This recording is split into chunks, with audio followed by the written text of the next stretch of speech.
Bradford City continue their 2025-26 League One campaign with an away clash against Michael Scubala's Lincoln City, and in today's video you're going to find out how both teams have got on so far this season, what my starting 11 would be for this game if I was Graham Alexander. If you do want to enjoy today's video, then make sure to like, comment and subscribe. But my team Bradford City, we now sit 4th in the League One table. After 26 matches, we've got 13 wins, 7 draws and 6 defeats, scoring 35 goals and also conceding at 28, which leaves us on a positive 7 goal difference and 46 points. Our last couple of matches then have been a loss, a win, a loss and a win. We have lost double the amount of matches in our last 7 league games than we had done in the first 19 of the campaign. We've lost 4 of our last 7. We only lost 2 of our opening 19. But recently then, we did have the incredibly disappointing 1-0 defeat away at Huddersfield. And if I'm being honest, that scoreline massively does flatter us. Even though they went down to 10 men just after the hour mark, we were absolutely abysmal all over the park,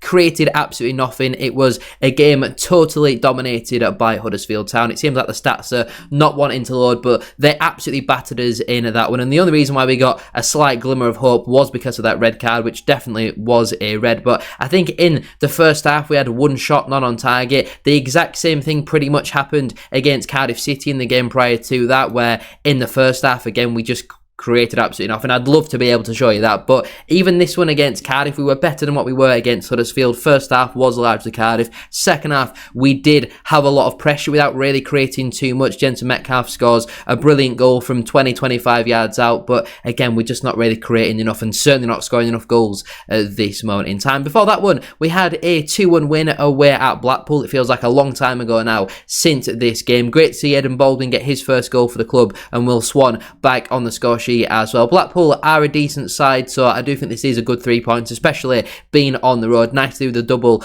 over Blackpool this campaign, but unfortunately this has been the only real bright spot we've had over the last couple of weeks, because prior to that game then, on New Year's Day, we were battered away at Mansfield, and comfortably so. Again, another game which maybe the scoreline does flatter us. We were absolutely awful, created very little in this game, and rightfully so, we were beaten. And prior to that one then, we had a 1-0 win at home to Port Vale. Very scrappy game. Jensen Metcalf scoring his first Bradford City goal. Absolutely outstanding strike, to be fair. And Port Vale, they're an awful team, aren't they? If we're being completely honest, they're definitely already relegated. I think they're 12 points from safety. They just about changed manager at the time of this game, so at least we avoided the banana skin there. As the stats going to load yet for Huddersfield? Yeah, here we go. We'll go back to Huddersfield. First half, look at that. This is a derby game. That is an absolute disgrace. Moving on though from my rant about Huddersfield Town, Lincoln City, they currently sit 2nd in the League One table. After 27 matches, they've got 15 wins, 7 draws and 5 defeats, where they've scored 44 goals, which I think is amongst the most amount in the division. I think it's the 3rd most amount of goals scored in the entire division. They've only conceded 29 as well. It leaves them on a positive 15 goal difference, the 2nd best in the division, and also 52 points. Their last couple of matches then have been a win, a draw, a win, a draw, and a win. It's been a long time actually since Lincoln last lost a game. Lincoln recently have been on a very good unbeaten run. They've not lost in their last 10. Even the last 15 matches, they've only lost 3 of those games. Recently then, they had a 2-1 win at home to Burton Albion. They've obviously had 2 extra days rest compared to Bradford City. They played on Thursday, and I think they probably did deserve to win on the balance of play. Burton maybe should have had a penalty in the first half, but again, I guess you could also argue that Lincoln probably should have had a penalty in the game as well. 2 well-taken goals by Moylan. Obviously, the first one is a great strike. The second one obviously comes from a bit of a goalkeeping error, but that's the type of rub of the green that Lincoln have been getting recently. They had a big rub of the green as well in this game. They were 2-0 up away from home against Luton, ended up going back to 2-2. Luton scored a perfectly good goal in the second half, but the referee disallowed it for the goalkeeper punching himself, which I think is absolutely bizarre. But when you're in and around at the top end of the table, you do get those type of decisions go in your favour, and that is, even though they were 2-0 up, it is still a good point away at Luton, who've been very good at home over the last couple of weeks. They also had a very impressive 5-2 win at home to Peterborough, completely took advantage against a very good Peterborough side, who under Luke Williams have been a much better team, but they're getting goals from all over the park. You got the wing back scoring goals, you got your striker scoring goals as well, so this is going to be a real tough test for Bradford City. They also had a 1-1 draw at home to Huddersfield. Maybe if we have a look at the stats from the game, you can see that Lincoln City certainly deserved a lot more out of it. I mean, Lincoln even had more possession, which is a bit of a rarity, but Huddersfield, obviously under League Grant at this point, were a pretty poor side. And they also had a 2-0 win away at Barnsley. Lincoln are just the perfect club to play League One football. They've got the sort of players, the style of play, they've got the manager. They're just very good. They've been,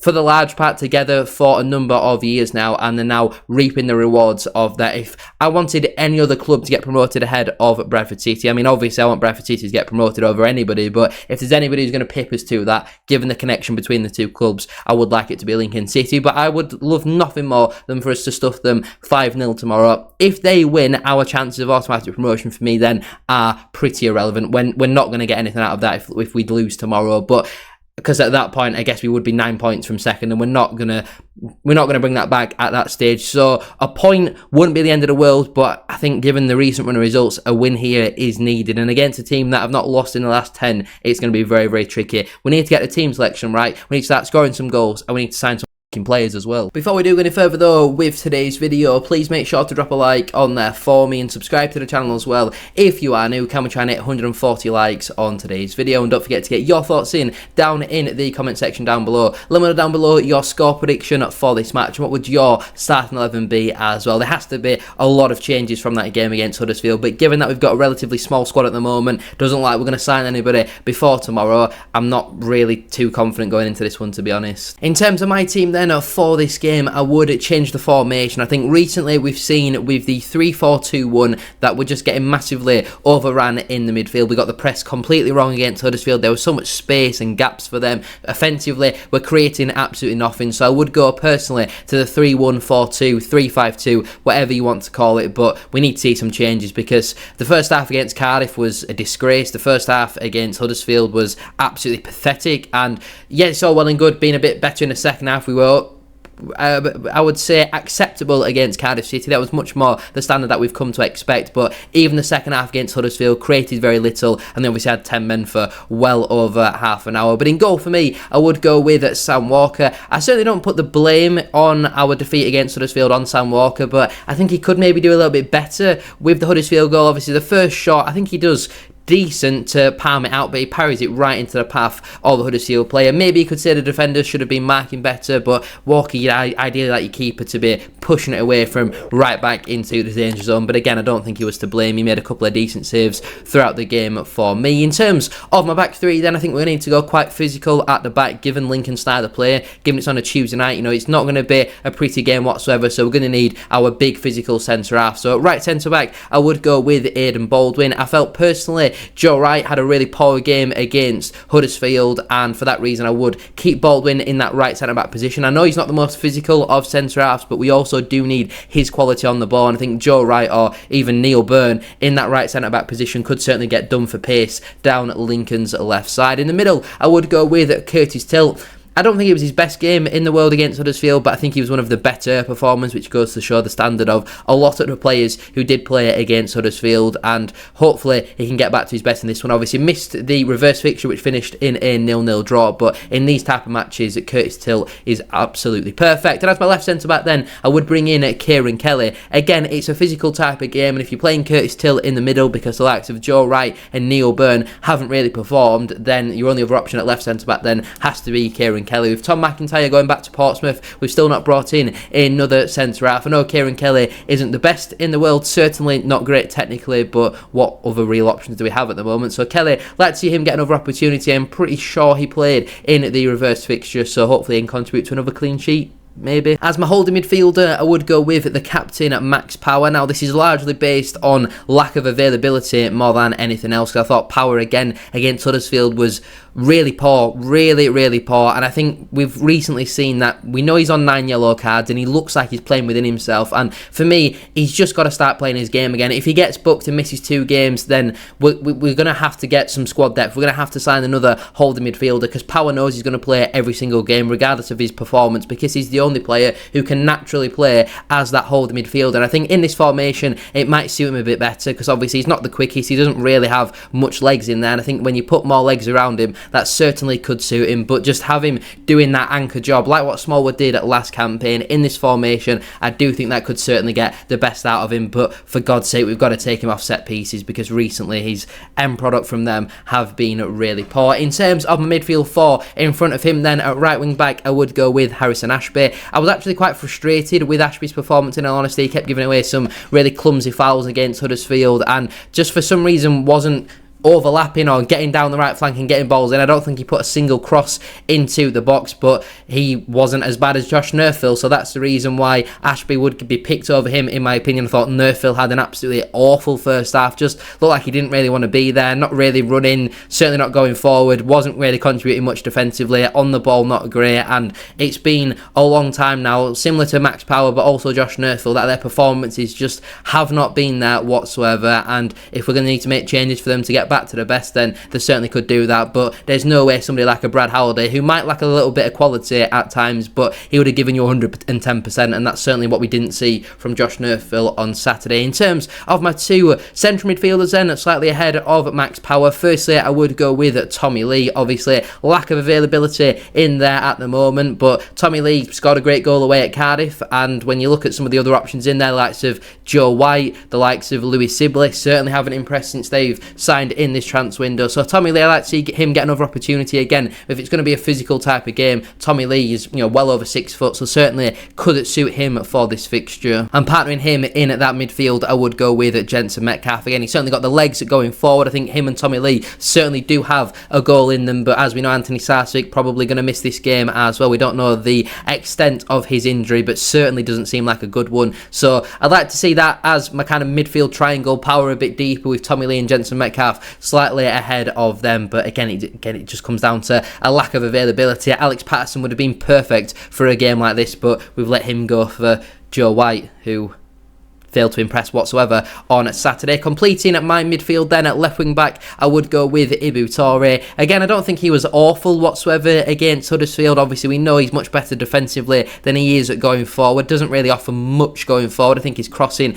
can be a little bit hit and miss, but again, when you're going away to Lincoln on a Tuesday night, you need your Toures in your team, and you're obviously not going to play him in centre-back because he does lack a bit of height and physicality to play in that position, so that does mean he plays at left wing back. And then that leaves us with the two striker positions, and you could have literally picked any name out of the hat. If you want to put Neil Byrne up front, I'm completely not against it. Whatever happens, Stephen Humphries, I just don't want to see it anymore. He's not a striker whatsoever, doesn't challenge for headers, doesn't run around. I'm just not impressed with Humphries whatsoever. He's not a Bradford City type of player. It feels a lot of the time like we're carrying him. I know that some people still say, well, he's been played out of position, but that's his position that he's played for 98% of the season, and a little bit of effort wouldn't go amiss with Stephen Humphries. I thought he was absolutely awful against Huddersfield, in all honesty. There's no wonder why we couldn't get up the pitch and get out, because Humphries just didn't hold the ball. He wasn't really, I don't think he did a single sprint in the entire game. I would love to see the data, because that man he just doesn't work hard enough for me, and that's the bare minimum that you expect, especially